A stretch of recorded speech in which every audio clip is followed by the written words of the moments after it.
తెలంగాణ భవన్కి చాలా నెలల గ్యాప్ తర్వాత బీఆర్ఎస్ అధినేత కేసీఆర్ వచ్చారు సార్. ఆ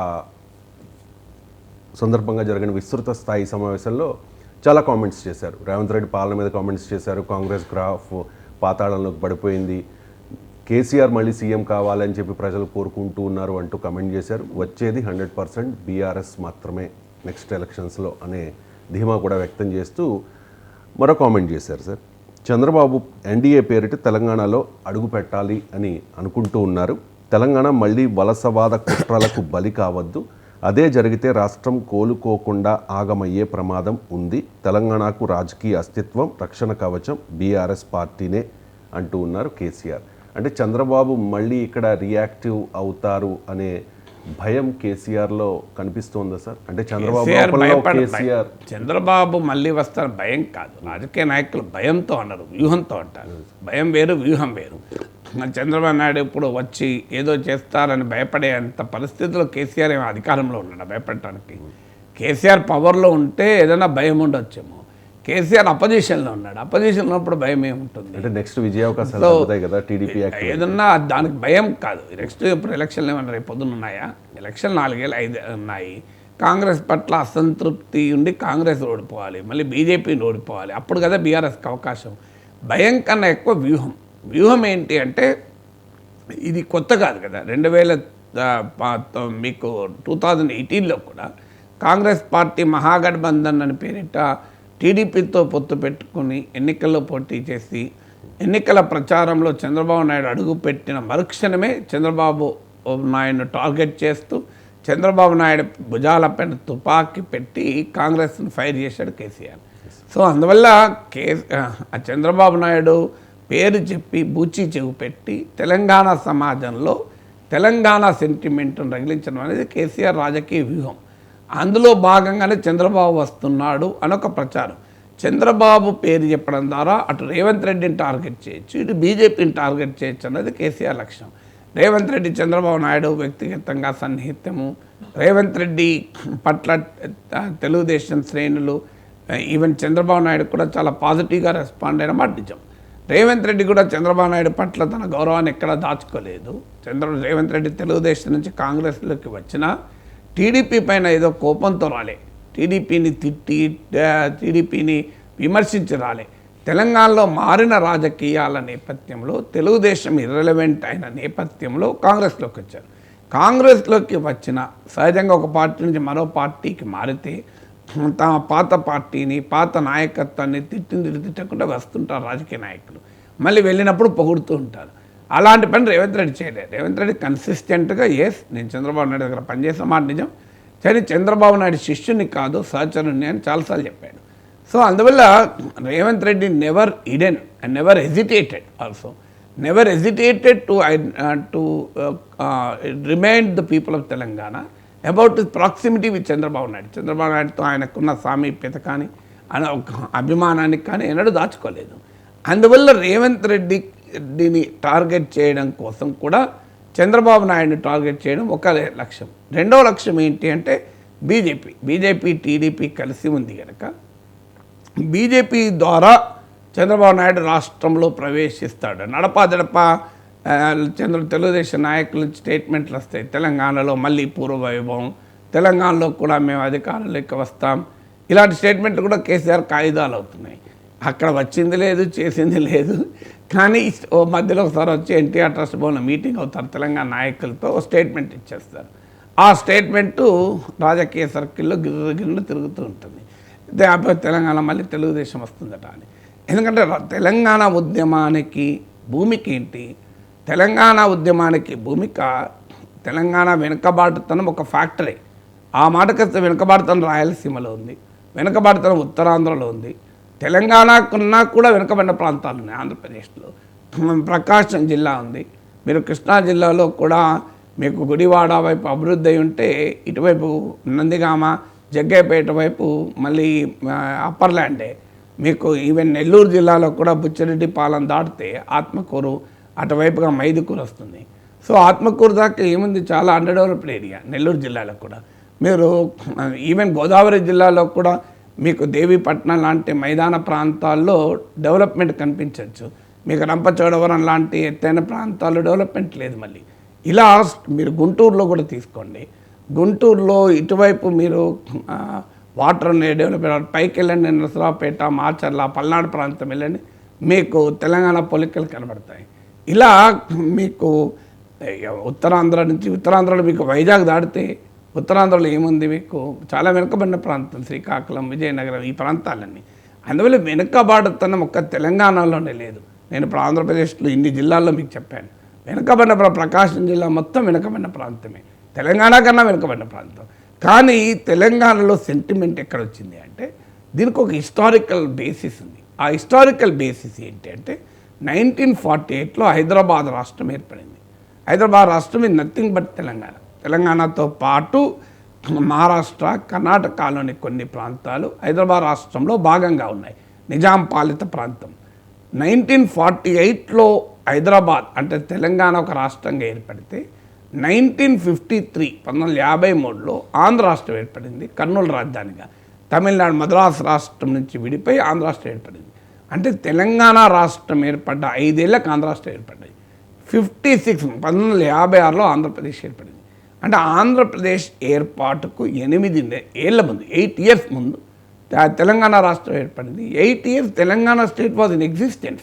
దాని పేరు హైదరాబాద్ స్టేట్ అని పిలవచ్చు, but Telangana state was in existence. అది చాలామందికి చరిత్ర తెలియదు. తెలంగాణ వెనుకబాటుతనం ఒకటే కాదు, ఆంధ్రప్రదేశ్ రాష్ట్ర ఏర్పాటుకు 8 ఏళ్ళుగా ముందు 8 ఏళ్ళు తెలంగాణ రాష్ట్రం ఉంది. ఆంధ్ర రాష్ట్ర ఏర్పాటుకు 5 ఏళ్ళు తెలంగాణ రాష్ట్రం ఉంది. ఉన్నాక ఆ రాష్ట్రాన్ని ఆంధ్ర రాష్ట్రంతో కలిపారు. కలిసినప్పుడే చాలా ఆందోళనలు, అనుమానాలు వ్యక్తమయ్యాయి, పెద్ద ఉద్యమాలు నడిచాయి. ఆంధ్ర డెవలప్డ్ రీజను బ్రిటిష్ పాలనలో ఉండడం వల్ల, క్యాపిటలిస్ట్ రిలేషన్ సెంటర్ కావడం వల్ల, తెలంగాణ ఫ్యూడల్ ప్రాంతంగా పాలనలో ఉండడం వల్ల వెనకబడింది. అందువల్ల అన్ని రంగాల్లో కూడా ఆంధ్ర ఆధిపత్యం ఉంటుంది. ఆంధ్రాలో ఎక్కువ సీట్లు ఉంటాయి. ఆంధ్ర ప్రాంతానికి పొలిటికల్ లీడర్షిప్ కూడా మాకు నష్టం జరుగుతుందని ఈ అనుమానాలన్నీ వ్యక్తమైనప్పుడు జెంటిల్మెన్ అగ్రిమెంట్ అని పెద్ద మనుషుల ఒప్పందం కుదిరింది. ఆ పెద్ద మనుషుల ఒప్పందంలో భాగంగా తెలంగాణ ప్రాంతానికి కొన్ని ప్రత్యేక రక్షణలు ఇచ్చి ఆంధ్రప్రదేశ్ ఏర్పడింది. ఉదాహరణకు తెలంగాణలో భూములు తెలంగాణేతరులు కొనాలి అంటే తెలంగాణ ప్రజాప్రతినిధులతో కూడిన రీజనల్ కమిటీ అనుమతి కావాలి. అంటే తెలంగాణ ల్యాండ్స్ తెలంగాణేతరులకు ఏలియనేట్ కావద్దు. ఇప్పుడు మీకు గిరిజన ప్రాంతాల్లో ఉంటాయి 170 యాక్ట్ లాగా. సో ఆ కండిషన్ ఉంది. అలాగే చీఫ్ మినిస్టర్ ఆంధ్ర ప్రాంతానికైతే డిప్యూటీ చీఫ్ మినిస్టర్ తెలంగాణకి ఇవ్వాలి అని, ఆ తెలంగాణ చీఫ్ మినిస్టర్ అయితే ఆంధ్ర ప్రాంతానికి డిప్యూటీ చీఫ్ మినిస్టర్ ఇవ్వాలి. ఇలాంటి అంశాలు రాసుకుంటూ ఒక అగ్రిమెంట్ కుదిరింది. ఈ అగ్రిమెంట్ డే 1 నుంచి అమలు కాలేదు. నీలం సంజీవరెడ్డి చీఫ్ మినిస్టర్ కావడంతోనే డిప్యూటీ చీఫ్ మినిస్టర్ అంటే 6th ఫింగర్ అన్నాడు, దానికి ఏముంది అన్నాడు. సో అందువల్ల పొలిటికల్గా కూడా ఆంధ్ర నాయకత్వం డామినేట్ చేసింది. మీకు 1956 నుంచి 2014 వరకు 58 ఏళ్ళు ఉంది కదా ఆంధ్రప్రదేశ్. మీరు తెలంగాణ ప్రాంత ముఖ్యమంత్రులు తీయండి పేర్లు, మీకు ఒక అంజయ్య, ఒక చెన్నారెడ్డి, ఇలా 2-3 కనబడతారు అంతే. మీకు 2014 కన్నా ముందు చూడండి, కిరణ్ కుమార్ రెడ్డి, రోషయ్య, రాజశేఖర్ రెడ్డి, చంద్రబాబు నాయుడు, నెదురుమల్లి జనార్దన్ రెడ్డి, కోట్ల విజయభాస్కర్ రెడ్డి, ప్రాంతంలో కాసు బ్రహ్మానందరెడ్డి, మీకు మొత్తం తెలంగాణ ఇతరులు కనబడతారు. ఒక్క చెన్నారెడ్డి కొంతకాలం ఉన్నాడు, అంజయ్య కొంతకాలం ఉన్నాడు నాకు గుర్తున్నంత వరకు. మొత్తం మీకు ఆంధ్ర రాయలసీమ ప్రాంత రాజకీయ నాయకత్వమే ముఖ్యమంత్రులుగా ఉన్నారు. ఇది తెలంగాణలో ఏ అనుమానాలతోనైతే ఉమ్మడి రాష్ట్రంలో కలిశారో పొలిటికల్ లీడర్షిప్ మా చేతిలో ఉండదు, మేము ఆంధ్ర పొలిటికల్ లీడర్షిప్ కింద పనిచేయాల్సి వస్తుంది. ప్రాంతీయ పార్టీ ఏర్పడ్డాక ఇది బలపడింది. ఎన్టీ రామారావు తెలుగుదేశం ఏర్పడ్డాక ఇంకా బలపడింది ఈ ట్రెండ్. మీకు వైఎస్ఆర్ కాంగ్రెస్ ఏర్పడ్డాక ఇంకా బలపడింది. ఎందుకంటే ఆ 2 పార్టీల్లో తెలంగాణ వాళ్ళ నాయకులు అయ్యే అవకాశమే లేదు కదా, టీడీపీలో కానీ వైసీపీలో కానీ. సో ఈ సిచ్యువేషన్లో వ్యతిరేకత మొదలైంది. అలాగే కల్చరల్ లాంగ్వేజ్ అండ్ కల్చర్లో డామినేషను. మీకు పాపులర్ కల్చర్లో నేను చాలాసార్లు చెప్పాను, సినిమాలో తెలంగాణ గ్రామాల పేర్లు ఉండవు, తెలంగాణ పట్టణాల పేర్లు ఉండవు, తెలంగాణ పండుగల పేర్లు ఉండవు, తెలంగాణ భాషను అవమానకరంగా చూపెట్టడము, తెలంగాణ భాషను విలన్లకు పెట్టడము, ఇవన్నీ కూడా ఒకదానితో ఒకటి. ఆఖరికి సినిమా పాటలు కూడా తెలంగాణ కనబడదు. ఈ పరిస్థితి వచ్చాక తెలంగాణ ప్రజలు స్వరాష్ట్రం కొరకు పోరాటం మొదలైంది. అంటే ఎందుకు ఈ బ్యాక్గ్రౌండ్ చెప్తున్నా అంటే, ఎందుకు చంద్రబాబు నాయుడు అనే పదాన్ని వాడి కేసీఆర్ లాభం పొందాలని చేస్తున్నాడు, చంద్రబాబు నాయుడు ఏం తెలంగాణకు ద్రోహం చేశాడని కాదు. తెలంగాణ వాస్తవంలో తెలంగాణ అభివృద్ధిలో చంద్రబాబు నాయుడు కీలక పాత్ర పోషించాడు. ఇలా హైదరాబాద్ నగరాన్ని ఒక ఆధునిక నగరంగా, ఒక ఇన్ఫర్మేషన్ టెక్నాలజీ హబ్గా తీర్చిదిద్దడంలో చంద్రబాబు నాయుడు పాత్ర మరవరాంది కదా. సో ఇవాళ సైబరాబాద్ ఈ ప్రాంత అభివృద్ధిలో చంద్రబాబు నాయుడు కీలక భూమిక. ఇవాళ భారతదేశ సాఫ్ట్వేర్ ఎగుమతుల్లో 16% తెలంగాణ కంట్రిబ్యూట్ చేస్తుంది. 15% అంటే the credit goes to Chandrababu Naidu foundation, అందులో అనుమానం లేదు. అలాగే తెలుగుదేశం పార్టీ తెలంగాణ ప్రాంతంలో ఒక గొప్ప పాత్ర నిర్వహించింది. మీకు మండల వ్యవస్థను తీసుకురావడం ద్వారా, పట్వారీ వ్యవస్థను రద్దు చేయడం ద్వారా ఒక చారిత్రాత్మకమైన మార్పును తెలంగాణ గ్రామాల్లో తీసుకొచ్చిన పార్టీ తెలుగుదేశం పార్టీ. అందువల్ల మీకు తెలంగాణలో చూడండి, మీరు ఫస్ట్ కేస్ సినారీలో కూడా తెలుగుదేశం బ్రహ్మాండమైన సీట్లు వచ్చాయి. మీకు 2014 ఎలక్షన్స్లో టీడీపీ బీజేపీ కలిసి పోటీ చేస్తే బీజేపీకి 5 సీట్లు వస్తే టీడీపీకి 15 సీట్లు వచ్చాయి.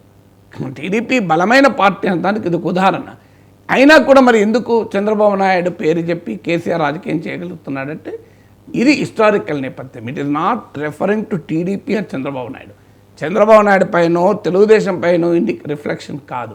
తెలంగాణ సమాజము 5-6 దశాబ్దాలుగా అనుభవించిన ఆధిపత్యాన్పైన ప్రజల్లో ఉన్న వ్యతిరేకత. నేను ఉదాహరణ మీకు పొలిటికల్ లీడర్షిప్ చెప్పాను. మీకు తెలంగాణ ప్రాంత భూములు తెలంగాణేతలకు కొనాలంటే రీజనల్ కమిటీ అనుమతి కావాలి. ఎక్కడ జరిగింది అది? మీరు హైదరాబాద్ చుట్టూ భూముల సర్వే చేయండి, ఏ ప్రాంతం వాళ్ళ ఓనర్షిప్ ఉంటుందో వాళ్ళకి అర్థమవుతుంది.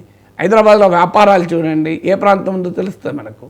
అందువల్ల ఆ జెంటిల్మెన్ అగ్రిమెంట్లో తెలంగాణ రక్షణకు ఇచ్చిన ఏది అమలు కాలే. ఆఖరికి ఉద్యోగాల విషయంలో కూడా హైదరాబాద్ ఫ్రీ జోన్ అని చెప్పి చర్చలు చూసాం మనం. సో ఇవన్నీ ఒకదానికొకటి క్యూములేట్ అయ్యి తెలంగాణ సెంటిమెంటు బలపడింది. తెలంగాణ సెంటిమెంటు అనేక రూపాల్లో వ్యక్తం కావటానికి చంద్రబాబు నాయుడు రూపంలోనో, రాజశేఖర రెడ్డి రూపంలోనో, ఇంకో రూపంలోనో అది వ్యక్తీకరణ కావచ్చు, కానీ మూలం అక్కడ లేదు. మూలం ఎక్కడ ఉంది అంటే 5-6 దశాబ్దాలుగా తెలంగాణ పైన తెలంగాణేతరుల రాజకీయ సాంస్కృతిక ఆధిపత్యం నడిచింది అన్న భావన తెలంగాణ ప్రజల్లో ఎక్కింది. ఇది మీరు తెలంగాణ గ్రామాల్లో ఎక్కడికైనా వెళ్ళండి, ఇది మీకు కనబడుతుంది. తెలంగాణ గ్రామాల్లో ఎక్కడికైనా, ఎందుకంటే దాంట్లో చాలా రియాలిటీ ఉంది. నేను అనేకసార్లు ఉదాహరణ చెప్పాను. తెలంగాణలో అతిపెద్ద పండుగ బతుకమ్మ పండుగ, ఆంధ్ర ప్రాంతంలో అతిపెద్ద పండుగ సంక్రాంతి పండుగ. సంక్రాంతి పండుగ పైన ఎన్ని సినిమాలు వచ్చాయి చూడండి, ఎన్ని పాటలు వచ్చాయి చూడండి, ఎన్నిసార్లు హీరోయిన్లు సంక్రాంతికి తల్లిగారింటికి పోయారో చూడండి. కానీ ఎన్ని సినిమాల్లో తెలంగాణ వచ్చేవరకు ఏ సినిమాలో బతుకమ్మ పండుగను చూపెట్టండి నాకు, ఎక్కడా ఉండదు. మీకు తెలంగాణలో అతిపెద్ద జాతర సమ్మక్క సారక్క జాతర, అతిపెద్ద జాతర నాగోబా జాతర. ఆంధ్రలో పైడితల్లి యాత్ర అని ఉత్తరాంధ్రలో ఉంది. పైడితల్లి యాత్రలో సినిమాలలో ఉంటుంది, కానీ నాగోబా జాతర ఉండదు, సమ్మక్క సారక్క జాతర ఉండదు. మీరు ఎన్ని తెలుగు సినిమాల్లో హీరోయిన్ సమ్మక్క సారక్క జాతరకు హీరో వెళ్ళాడు చెప్పండి నాకు. ఎందుకు ఉండదు అంటే ఆన్సర్ లేదు. సమ్మక్క సారక్క జాతర తెలుగు సినిమాలో కనబడదు, మీకు తెలుగు సినిమాలో బతుకమ్మ పండుగ కనబడదు, తెలంగాణ ఊర్లు కూడా కనబడవు. నేను అనగలు చెప్పాను, కరీంనగర్ పోయింది ఎప్పుడన్నా హీరో. మీరు ఎన్నడన్నా కాకినాడ పోయిన దగ్గర కరీంనగర్ పోలే కదా, ఎందుకు పోలే మరి? హైదరాబాద్ కాకినాడ దూరమా, కరీంనగర్ దూరమా? అన్నపూర్ణ స్టూడియోస్ ఇక్కడే ఉంటుంది పక్కనే. ఉస్మాన్ సిటీలో చదివాడు ఎప్పుడన్నా అక్కినే నాగేశ్వరరావు, నాగార్జునను, నాగ చైతన్యను ఎన్నడన్నా ఒక్కరోజన్నా ఒక్క సినిమాలోనైనా ఉస్మాన్ సిటీలో చదివి నాకు గుర్తున్నంత వరకు లేదు. ఏమన్నా ఉంటే చెప్పండి మీరు నాకు. సబ్జెక్ట్ కరెక్షన్ అసలు ఎక్కువ భాగం అయితే లేదు, ఏదన్నా ఒక దాంట్లో ఉన్నదో తెలియదు. అక్కడనే నాగేశ్వరరావు ఉస్మాన్ సిటీలో చదవచ్చు కదా, ఎందుకు చదవకూడదు? ఉస్మాన్ సిటీలో చదివితే మా తెలంగాణ ప్రజలకు ఆనందం వేస్తారు కదా, మా యూనివర్సిటీలో చేయండి అక్కినేని అని. సినిమాల్లోనే కదా, నిజంగా కాదు కదా. అంటే ఇది ఈ కల్చరల్, లింగ్విస్టిక్, పొలిటికల్ లీడర్షిప్ మా చేతిలో లేదు అన్న భావన తెలంగాణలో స్వరాష్ట్రానికి కారణమైంది. డెవలప్మెంటు, ఇంబ్యాలెన్సెస్, అసమానతలకు కారణం కాదు. ఇప్పుడు తెలంగాణ వచ్చాక కూడా అసమానతలు ఉన్నాయి. హైదరాబాద్తో వికారాబాద్ పోల్చండి, ఎంత అండర్ డెవలప్ ఉందో. వికారాబాద్ తలసరాద ఏమో మీకు ఉమ్మడి రాష్ట్రంలో ఉన్న నాటి పరిస్థితులు 10 ఏళ్ల కింద పరిస్థితి ఉంది. కానీ ప్రధానమైన కారణం ఈ ఫ్యాక్టర్ వల్ల ఆంధ్ర ప్రాంత నాయకులకు తెలంగాణలో ఎంత అభిమానం ఉన్నా అది ఎలక్టోరల్గా వచ్చే వరకు నిలబడదు. మీకు పవన్ కళ్యాణ్పై కానీ, చిరంజీవిపై కానీ, జగన్మోహన్ రెడ్డి, రాజశేఖర రెడ్డిపై కానీ, చంద్రబాబు నాయుడుపై కానీ తెలంగాణలో చాలా అభిమానం ఉంది, అనుమానమే లేదు మీకు. అయినా కూడా మెగాస్టార్ చిరంజీవి ప్రజారాజ్యం పెడితే తెలంగాణలో సీట్లు రాలే. వచ్చిన సీట్లలో అత్యధిక భాగం ఆంధ్ర ప్రాంతంలో వచ్చాయి. మీకు రాజశేఖర్ రెడ్డికి 2009లో తెలంగాణ ప్రాంతం 50 సీట్లు ఇచ్చింది కాంగ్రెస్ పార్టీకి, 10 సీట్లే బీఆర్ఎస్కి వచ్చాయి. కానీ 2014కి వచ్చే వరకు మళ్ళీ ఎందుకు మారింది అంటే వ్యక్తులుగా రాజశేఖర రెడ్డిపై కానీ చంద్రబాబు నాయుడుపై, చిరంజీవిపై, పవన్ కళ్యాణ్పై తెలంగాణలో బ్రహ్మాండమైన అభిమానం ఉంది. తెలంగాణ ప్రాంత అభివృద్ధిలో, తెలంగాణలో సామాజిక మార్పులో తెలుగుదేశం పార్టీ కీలక భూమిక నిర్వహించింది. తెలంగాణలో రాజశేఖర రెడ్డి సంక్షేమ పథకాలు, ముఖ్యంగా ఉచిత విద్యుత్ లాంటివి ఒక చారిత్రాత్మకమైన మార్పు కారణమయ్యాయి. అయినా కూడా ఆ నాయకత్వాన్ని తెలంగాణలో అంగీకరించారు. ఎందుకు అంగీకరించారంటే అది వ్యక్తులపై కోపం కాదు, అది పార్టీలపైన కోపం, అంతకంటే కాదు. అది హిస్టారికల్ ఇంజస్టిస్కు మేము గురయ్యాము, హిస్టారికల్ ఆధిపత్యానికి గురయ్యాము అనే భావన తెలంగాణ సమాజంలో బలంగా ఉంది. దాన్ని కేసీఆర్ రగిలించదలుచుకున్నాడు. అందుకే చంద్రబాబు నాయుడు పేరు చెప్తున్నాడు. చంద్రబాబు నాయుడు బూచి చూపెట్టి తెలంగాణ సెంటిమెంట్ను రగిలించాలి అన్నది కేసీఆర్ వ్యూహం. ఎందుకంటే ఆయన తెలంగాణ రాష్ట్ర సమితి పెట్టి ఫక్తు రాజకీయ పార్టీగా మార్చి ఉద్యమ స్వభావాన్ని వదిలేసి తర్వాత భారత రాష్ట్ర సమితి పెట్టి తెలంగాణ సెంటిమెంట్నే పక్కకు పెట్టి రాజకీయం చేసి దాని ఘోరమైన ఫలితాలు అనుభవించాడు. సో ఆ అనుభవించాడు కనుకనే ఇప్పుడు మళ్ళీ పోయిన చోటే వెతుక్కోవాలి అని మళ్ళీ తెలంగాణ సెంటిమెంట్కు మేమే దిమ్మదారులము అనేటువంటి వాదన ముందుకు తెస్తున్నాడు. అందులో భాగంగా చంద్రబాబు నాయుడు పట్టుకొస్తాం. లేదు చంద్రబాబు నాయుడుకి ఏం సంబంధం, తెలంగాణ రాజకీయాల్లో చంద్రబాబు నాయుడు ఏం చేస్తున్నాడు కనుక, ఏం చేయగలడు కనుక, సో ఆయనకు ఆంధ్రప్రదేశ్లో పార్టీని నిలబెట్టుకొని పార్టీని మరోసారి అధికారంలోకి తప్పించుకోవడం ముఖ్యం తప్ప చంద్రబాబు నాయుడు ఏం సీఎం గాడు, లోకేష్ సీఎం గాడు, ఆయనకి ఏం ఇంట్రెస్ట్ ఉంటుంది తెలంగాణ పైన. తెలంగాణలో తెలుగుదేశం పార్టీ ఉన్నమాట నిజం, కానీ దాని కొరకు చంద్రబాబు నాయుడు, లోకేష్ ఇక్కడ తపన పడేది లేదు, ఇక్కడ చేయగలిగేది కూడా లేదు. అయినా కేసీఆర్ చంద్రబాబు నాయుడిని చూపెడతాడు. ఎందుకంటే అది రాజకీయంగా తనకు అవసరం కనుక, ఇక తనకు మిగిలిన ఏకైక ఆయుధం అదే కనుక దాన్ని ప్రయోగించడం ద్వారా అటు కాంగ్రెస్ని, ఇటు బీజేపీని, ముఖ్యంగా రేవంత్ రెడ్డిని, బీజేపీని ఎదుర్కోవాలన్నది రాజకీయ వ్యూహం.